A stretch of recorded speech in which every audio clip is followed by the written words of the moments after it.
Warsaw, British Prime Minister David Cameron met Poland's Premier in Warsaw Friday on a whistle-stop European tour to gather backing for EU reforms but faced implacable Polish opposition to proposals to limit benefits for immigrants. Cameron was due to go on to Berlin later in the day to lobby German Chancellor Angela Merkel.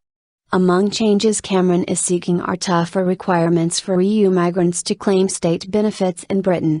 He also wants Britain to be able to opt out of a commitment to ever closer union. Polish Prime Minister Łukowicz, however, has warned Cameron that his reforms cannot discriminate against Poles. Over 800,000 live and work in Britain, and she has said it would be a shame if it were to disappear from the EU. The second day of Cameron's European tour came as his government published a law paving the way for a referendum on whether Britain should leave the EU that must be held by the end of 2017.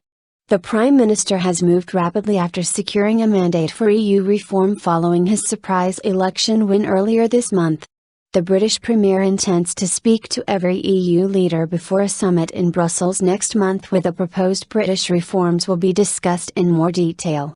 The status quo is not good enough, and I think there are changes that can be made that can benefit not just Britain but the rest of Europe too, Cameron said before a dinner with French President François Hollande in Paris on Thursday. My priority is to reform the European Union to make it more competitive and to address the concerns that British people have about our membership,